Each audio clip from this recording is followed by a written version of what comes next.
Now, let's discuss saturation. One of the most important things about well-graded footage or cinema, they do not treat saturation as one value. They don't usually increase or reduce the saturation as one parameter.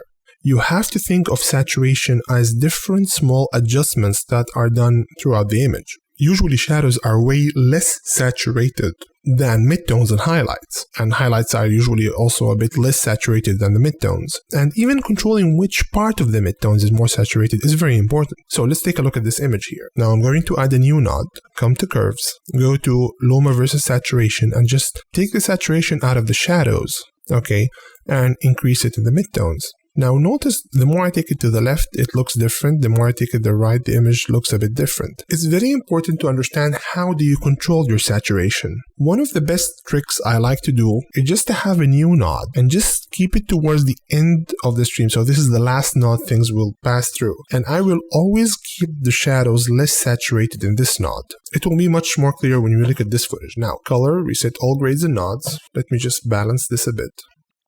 Okay, let's add a node. I'm going to try to grade this footage like in a strange way. I'm just going to come to primaries and push shadows towards blue. Okay, it's looking a bit better, but this is never professional. For some reason, it just never looks professional. And if you right-click and go to scopes, you will understand why. The difference here in the shadows between the green, blue, and red channel is just strange. You know, the shadows are way saturated. Usually what I like to do is to keep a node. I'm going to delete this node, add a new node, bring it towards the end here, and just reduce the saturation in the shadows through the Luma versus saturation curve. And increase it back in the midtones here. And now I'm going to keep this node just active in the end, always desaturating the shadows no matter what I do in the nodes before it. So back to this node, add a new node, and now I'm going to try to push blue into the shadows again. Notice how different the effect look. His clothes is always desaturated. Let me just deactivate this node, the one that desaturates shadows, and bring it back on. Look. Look to these sides here, to the edges of the screen.